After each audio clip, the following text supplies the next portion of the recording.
Okay, why don't we kick off? Good morning, everyone. Thanks for, or good afternoon, wherever you are. Thanks for joining us. My name is Lee Crawford. I'm a senior research fellow at the Centre for Global Development in our education program and working on lead exposure here. Delighted to be able to talk to you all about this new grant RFP that we're running. I'm not going to talk for a huge amount of time, but I'm going to leave plenty of time for all of your questions.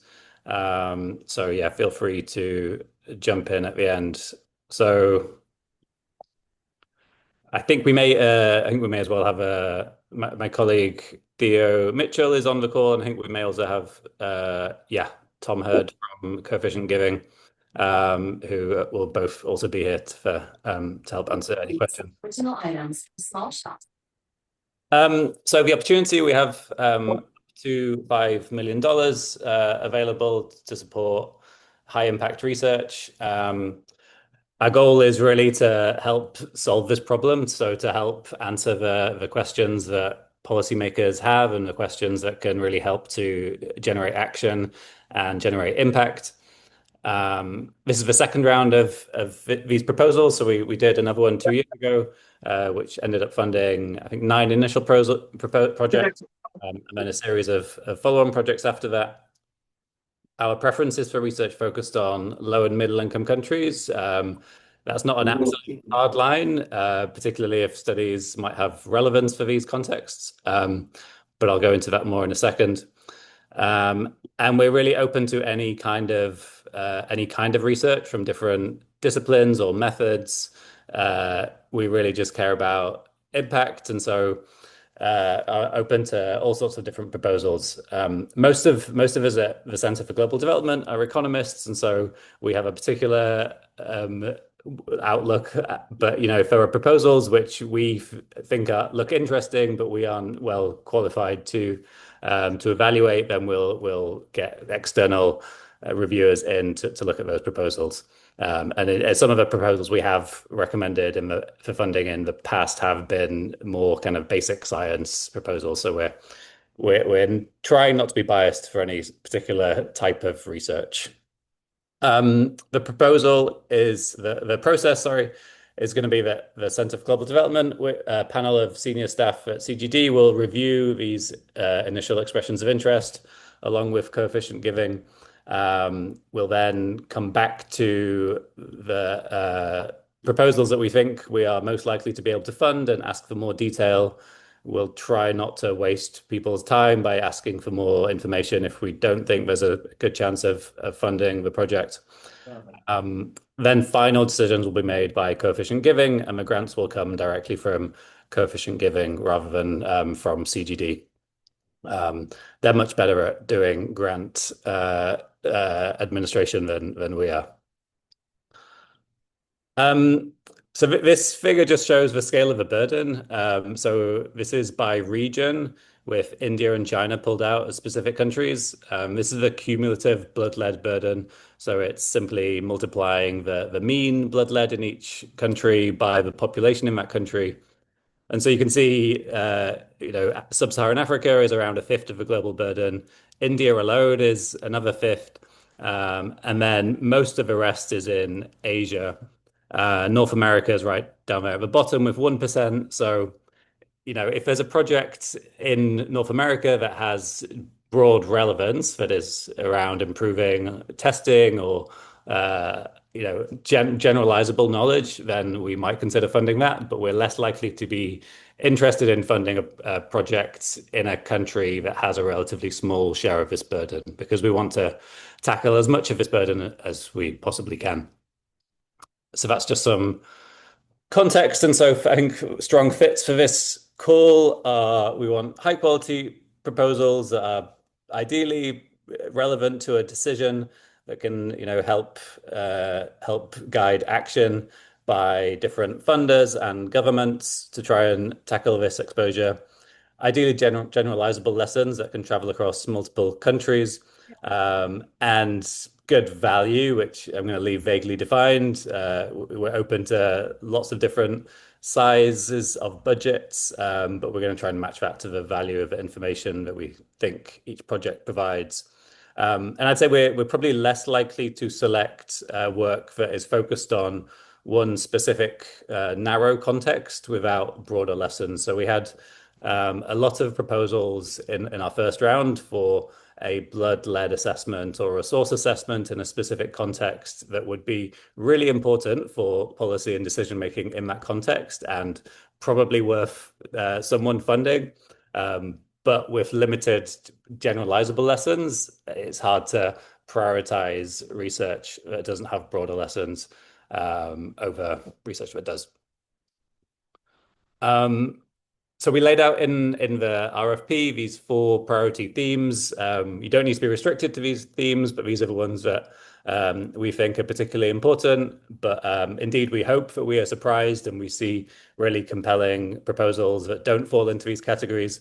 But this is just, a guidance of an outline of where we're thinking. So the first bucket being around measurement and monitoring. So this seems to be really essential for any kind of policy action is to have good data. And we know, there are a set of ways of measuring both blood lead and environmental lead, which all have different challenges. And so making any of those tools easier is likely to be particularly valuable for any context. So that seems really important. Second, around source identification and attribution, I think our global understanding of the prioritization of different sources is starting to improve, but is still pretty hazy. So different, and again, there's, I think, innovation happening here in the best ways of doing source identification from the observational studies, testing different sources through to the kind of isotopic source apportionment, more complicated work, um, experimental work, and more kind of investigative supply chain analysis. All of these seem important. Once we know that lead is a problem, we need to figure out where it's coming from so we can solve it. Third, we've separated out used lead acid battery recycling as a priority theme. I think this has been under prioritized in the past, and it's a really difficult problem. And there's just a huge amount we don't know. Some specific questions around the kind of the supply chain process of recycling. So from the draining of acid to the breaking of batteries to the smelting, the slag disposal. We don't really know which part of this process is worse in the aggregate. And that's really important. We don't know how this spreads through, whether through soil or the air or water. And we don't know about the best policies to improve the safety of battery recycling. So whether that's extended producer responsibility schemes, buybacks, formalization. So I think there's a huge amount to learn there. And then finally, I think the big bucket is policy effectiveness. So evaluating different kinds of interventions to try and reduce lead exposure. And this could be a whole range. It could be, economic style impact evaluation of a specific regulation, or it could be a case study of how a particular country has had success in one specific area. It could really be, yeah, a whole range of different kinds of studies that we'd be interested uh, in funding. I think, we're particularly interested in interventions that we have a strong sense about the causal impact, but I don't think that's an essential criteria. If the best study you can do on a policy is an observational study, but it's a really compelling, important intervention, then that I think that could be worth as considering. Um, Eligibility, who can apply? I think really anybody. We particularly encourage teams with members from the Global South, particularly in the countries where the work is happening. But yeah, this can really be anybody. Anybody. It can be students, it can be researchers at universities or NGOs or anyone. Um, we haven't set a firm size on budgets. In the past, we've funded projects ranging from, I think, about $40,000 was the smallest up to around 400. was the largest, but we could go bigger or smaller. So really what you think it costs. So if you, yeah, uh, we're open to a range of different size projects. Um, I think we're particularly interested in new data collection, new field work, but not exclusively. I think we've also funded desk-based projects. So openness there. There is a standard policy here that capping overhead at 10% for organizations. So we would ideally want to be, funding the new research and not organizational overheads. If you have any questions about eligibility or really anything else, you can ask them now on this call, or you can reach out to one of us to talk separately as well, and we're happy to do that. Alongside this, we've been running this matchmaking process. So there's a form on the website, or you could reach out to us if you're interested in putting together a proposal, but you don't quite have the right question or setting. If you want to team up with other people, then you can express interests there. And we're going to share a set of research questions that some of the leading NGOs working in this space have shared with us. So there are specific geographies where they're working and specific priority questions. So we're going to leave that to people to do their own networking and connection, but we're going to try and put people in touch. And if there's people you really need a specific skill set for your project, we're happy to help with that as well. And then I think finally on the application process, so we've tried to keep it simple. We've tried to keep it as a relatively short form. We want to hear about your research question, your research design, the team, the timeline, and the budget. Yeah, we've tried to keep this not too onerous. The deadline is the 2nd of August. We'll then spend about 6 weeks reviewing those and come back after that, asking for fuller proposals for shortlisted projects, with those fuller proposals due around 6 weeks later, so the end of October, and then final decisions by the end of December this year. And that's all my slides. Theo or Tom, did you want to add anything before we open it up? Yeah, sure. Thanks, Lee. I'll be quick. Yeah, so I'm Tom Hurd, lead on grant making at Coefficient Giving and the Lead Exposure Action Fund. So as Lee said, we're funding this round. We're very grateful to CGD for running it. Yeah, just wanted to say round one last year worked really well for us. We funded, I think Lee already said, nine grants funded from this.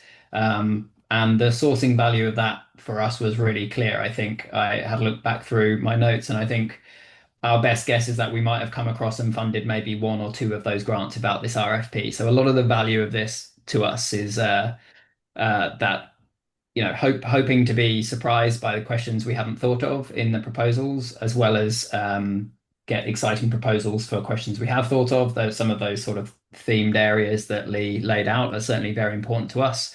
But yeah, deliberately broad call, and I definitely encourage you to either apply or ask questions and follow up if you're not sure if your ideas fit. But yeah, excited to see what comes from this. Thanks, guys.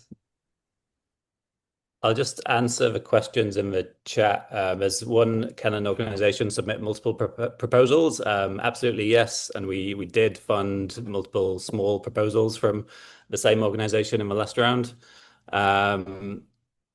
The second question, for applicants working in regions with limited data, what level of evidence is expected in the expression of interest? I think I mean, we kind of, yeah, data's an issue everywhere, I think, or for many places, and we kind of default to the IHME estimates of burden for where we think lead's a particular problem. But that doesn't have to be a barrier to, I think, a research project. And on the matchmaking process, so I think, yeah, we've asked researchers to express interest if that's something you're interested in. Theo has just put the link in the chat. So if you can fill out that form, we'll then follow up with people. We'll share contact details of different researchers and with implementing organizations who are interested in collaborating with researchers. But we're not going to do a huge amount of more active matchmaking than that. We're going to kind of connect people and let them follow up. There was a hand up which has just gone down. Um, does anyone want to jump in with a question? Douglas. Yes, thank you very much. My name is Douglas Bulafu from Uganda. Uh, I was writing my concept initially, but it had something to do with comparisons. I was kindly requesting if I can partner with an EU partner so that we can learn lessons from any EU countries, such as Italy, Netherlands, and so on. Yes, thank you. In regards to the implementation of our policies. Thank you. Yeah, absolutely. That's fine, I think. If you think there are lessons to be learned, and yeah, no objection to EU partners. Um, Vivian, I think the timeline is I think 2 years we expect, but I don't know if that's a hard deadline on coefficient giving side, or if we can be more flexible there if need be. Um, Yeah, I think 2 years sounds pretty logical. I think they're obviously ideally as soon as possible, but I think the yeah, 2 years seems like the right ballpark. I don't think it's like an absolutely concrete deadline for the right types of projects. There are obviously different research designs that may require more time than that, plausibly. So yeah, I'd encourage you to write it as you would see the research best done, and then we could consider from there whether there are timeline changes that would make a difference. Um, Vivian, I don't know if you want to say more about what you mean by pass-through overhead costs. I'm not quite sure. Oh, sure. So I'm just thinking if we have a multi-institution proposal, the 10% would apply at is that the total overheads available on the, say, $100,000, we can charge $10,000 of overhead? Or, typically there's some overhead taken by the prime grantee and then the subs get their own overhead. So I'm just wondering how that works. Um, Tom, do you have an answer? Yes, maybe. Although I could probably get we could probably follow up if a lot of people have this question with something more clear. But yeah, the coefficient giving policy on indirect costs for universities and research organizations is a maximum of 10%. So I like indirect costs must not exceed 10% of the total direct costs. So it doesn't have any specific sort of like flow through element to it. And do you have a definition of what you consider to be indirect costs? Uh, Yeah, I think so. So looking at this, my memory of it, let me just clarify. Yeah, so expenses related to general operations and administration of an organization which are not directly allocated to or identified within a specific project. So on our website, if you search coefficient giving and then indirect costs, you'll see the wording. Great, thanks. I'll share it in the chat. Howard, I don't think we have a cap on investigator salaries. Um, Fatima, I think if there were multi-country proposals, I think that's great. But I wouldn't say they have to be, and it sounds extra challenging trying to do multi-country studies. But yeah, so no, I think I wouldn't say there's a strong preference between specific country and multi-country proposals, but either are welcome. Um, Does anyone else have questions they'd like to ask verbally? I'm trying to skim the chat. Hello. Can you hear me? Yes, hi, Emmanuel. Yes. Yeah, afternoon. So just a quick one. I just get clarification. Can individuals apply for this or only organizations? Um, Tom, I think in the past, we have only funded organizations, but I don't know if how open you are to individuals. Yeah, let me check with that. We have funded individuals previously as an organization. So I think like plausibly we can be open to that. I think with the research it particularly in mind, we tend to look for the sort of structure of an organization as part of like it would be part of the sort of package of what we'd be funding and our like sense of how likely the research is to happen and go well might sort of interact with that. But yeah, I'd say it's a possibility. I don't think it should stop you applying. Sorry, a second one, also to find out, is it tailored to a particular area or is open to um, other other options? The funding, is it tailored to a particular line or is open to several other options that you have? How do you mean by Well, what I mean is that is the funding is it streamlined to a particular sector being funded or it's open to every other what we do? For example, we're into education and for the less privileged dealing with refugees and the influx of it and a lot of gaps in that area. So I want to know, is the funding restricted or is open to every other sector? Thank you.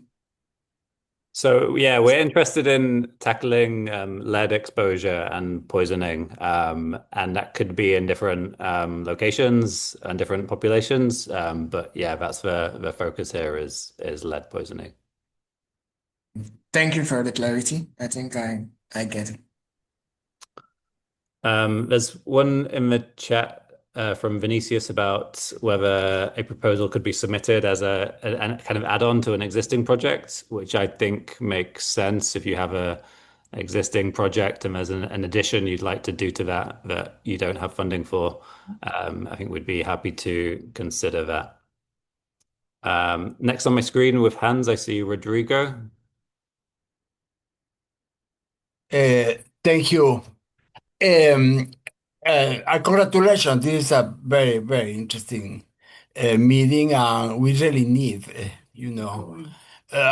ideas like this. Anyway, what happened is our team is working in a small country in South America, in Ecuador.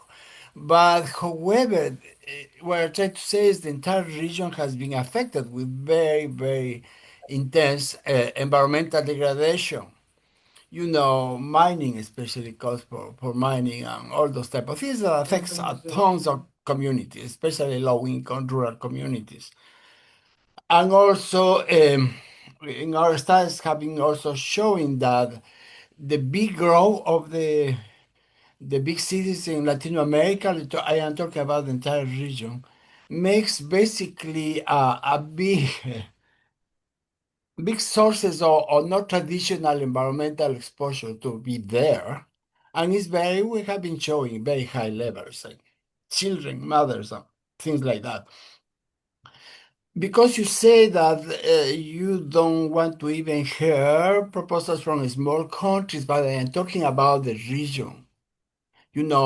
South America start with Colombia, Venezuela, Ecuador, Peru, Bolivia, goes to Brazil.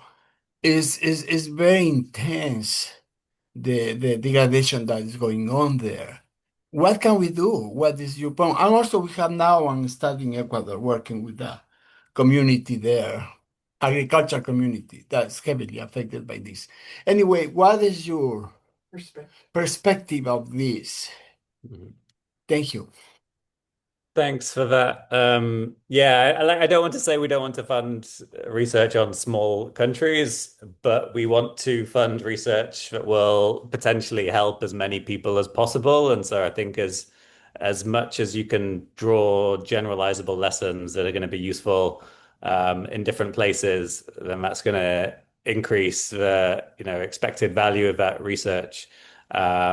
And yeah, I think it's from a policy perspective, I think we would be having lots of routine surveillance testing in every country, and that's not, I think, what we're trying to do here. Like we're kind of trying to generate new general knowledge rather than kind of routine surveillance. But yeah, it's a difficult problem in many places. Wesley Kanda is next. I hope that answered your question, Rodrigo. Thank you, sir, for the. I am from Kenya Medical Research Institute in Kenya, and I am so impressed with the insights that you've given us. So my question is, are you also much focused, or are you considering academic qualification, like someone who is undergraduate or has a first degree or has masters, or what are that academic qualifications that you would consider to maybe allow grant application, and also partner with? We are an organization, Health Research Institute, that is focusing on human health, but we cut across all research aspects that affect human life, so or human health. What are the qualifications? Can anyone from like such an institution be eligible to apply, or you have certain requirements, minimum requirements? Thank you, sir. Thanks, Wesley. Yeah, I think there's no specific requirement on qualifications. We will look at the team and assess whether we think the team can credibly deliver the research as it's planned. But I think if there's something which, yeah, you don't need a PhD for this necessarily, but you do need to show us that you can yeah, do the research that has been outlined. So I think that's the only requirement, but no specific qualification requirements. Thank you, Lee. I'll answer one from a chat. Musa asks if there's any restriction on people who've been awarded earlier. I think that's no. We welcome applications from people who've applied in the past, so no restrictions there, and we'll judge all of these proposals on their own merits against each other. Next to Eric, who has his hand up. Okay, thank you. So I want to know regarding the maximum amount, the per institution or organization can apply for, whether is there a specific amount that one can exceed, and is there a minimum amount as well? Then the second question has to do with the evaluation component. Will the evaluation focus on the experience of that organization or the experience of the individual staff or personnel who will be implementing the project? So I just need some level of clarification on that. Thank you. Thanks, Eric. So yeah, no minimum or maximum project budget size. It's plausible that there's one project which costs $5 million, which we think is absolutely worth funding, but I think that's unlikely. I think we're going to want to try and spread our bets a bit and fund a portfolio of studies. But yeah, whatever it costs, we're happy to consider. And then I think we'll probably look both at the individual researchers and the organization in coming to a judgment there. But I think the quality of the proposal and the question is really gonna, I think, matter most. Let me take the next one from the chat as well. Yeah, to George, I think again, not necessarily an issue if it's from a big or a small country. It's really about, do we learn something that's only useful for that country, or do we learn something that's also useful for other places? I guess if you're working only in India, then it doesn't necessarily need to have broader lessons because so much of burden is there. But I think if you are proposing something in a smaller place, it's going to help you if you could make it clear why this is also relevant for other countries. Um, Rodrigo, is your hand still up from before, or do you have a follow-up? Um, if not, maybe let's go. No, sorry. The only thing I want to say is all the work that we want to do is to finally be able to change policies. Because with the previous work, we have been able to change the situation. And the point is, this is not only for Ecuador, it's basically for the entire region. That is basically. Thank you. Let me erase this hand. Great. Okay. Thank you.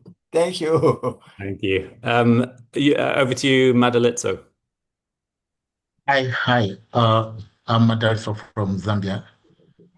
Yeah. Yes. Thank you for the information. I want to ask, in some of the regions where there's maybe, for example, improper maybe battery disposal, there are no any like a structured industry. Is there a mandate within this RFP to include the funding or supporting, like to build a formal or a closed loop, like a Europe recycle facility?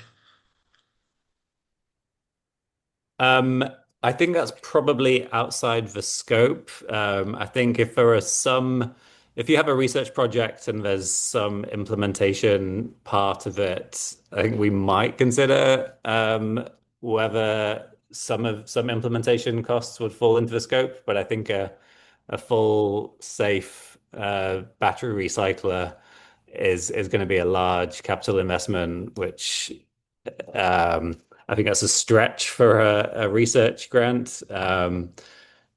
Yeah, but I think we're interested in the economics of how the battery recycling market works, and so research on better understanding that could be really valuable. I think it's a challenge um, for lots of countries where you need a certain minimum scale in order to sustain the investment you need in a safe factory. So we're really interested in that question, but I think probably unlikely to be funding big capital investments. The next question in the chat is about about mitigation and specifically social and behavior change interventions. I think we're open to that. I think my reading of the evidence is that it's mixed and not super strong, specifically on um, behavioral change and lead exposure. And I think probably our best bet is targeting regulation rather than relying on individual households to avoid exposure. But I don't think that that's based on a really strong, rich evidence base yet. So if there are especially lower cost ways of testing those kind of interventions, then I think that's definitely something we'd consider. Kanika. Yes, hello. I am Ganika from Supha 71 Company, Thailand. So I just would like to ask whether a private sector organization or company is eligible to apply for this grant at a lead organization. Yeah, that's fine. Yeah, no restrictions for private companies. Okay, thank you. Great. That one's easy.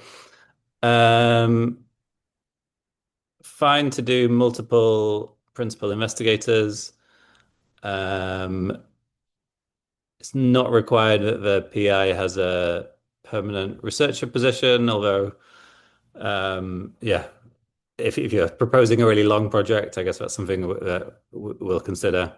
But yeah, open eligibility there. Garima, if a PI applies through one organization and then moves, I guess we would, if you know you have a specific move coming up, then it would probably be easier if we could wait and give the grant to the new organization rather than try to move it. Yeah, I guess that's if you, yeah, if there's a specific date, and if not, then I don't know. We can try and figure something out there. Um, Chisha Miso asks if is co-funding needed or acceptable for projects worth more than 400,000 US. That's not a cap. I think that's just what we've funded so far. And if there's a larger project, then we'll consider that as well.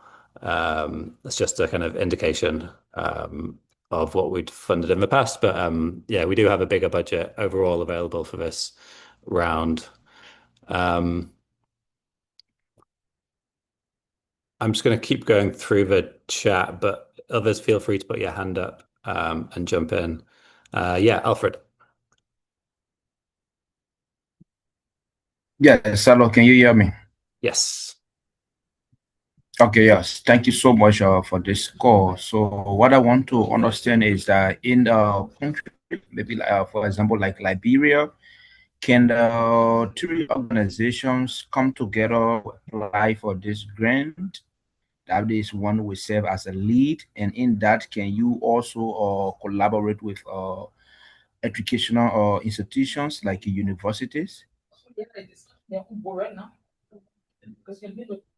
Um, yeah, that's absolutely fine to submit proposals from multiple organizations. Yeah, perhaps this question about overheads to work out, but yeah, that's absolutely fine. And I think often welcomed to have these collaborations bringing together different skills.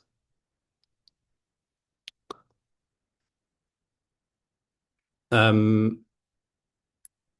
the next question I see is from Jacqueline about the policy effectiveness theme. Um, I think there's, yeah, would we fund regional convenings of stakeholders to move forward with harmonization of standards, training or other capacity building activities?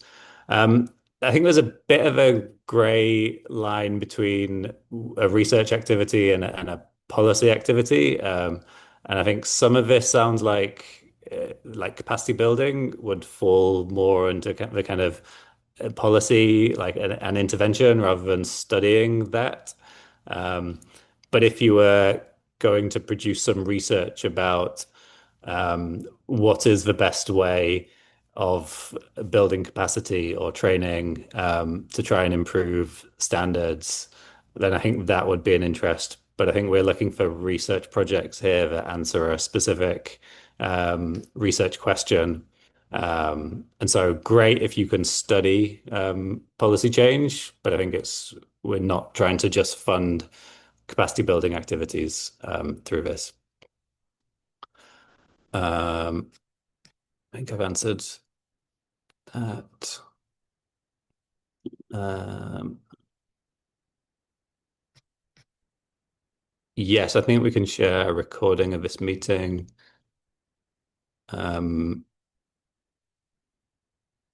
Katarzyna, the project doesn't have to be located in a LMIC, but I think going back to that context, that's where we think most of the burden is. But yeah, I think I wouldn't rule out studies from, for example, refugee settings in high income countries. I wouldn't rule it out, but I think our overall preference is for studies in low and middle income countries. Pulami, absolutely. Cross-cutting themes is great. And yeah, these different themes, the four themes that we outlined, great if you can hit multiple of those. And great if it doesn't touch any of those at all, if it's something else that is going to be high quality research and really important for decision making. But it's something that we haven't thought of, and that's fantastic. Happy to see that. Um,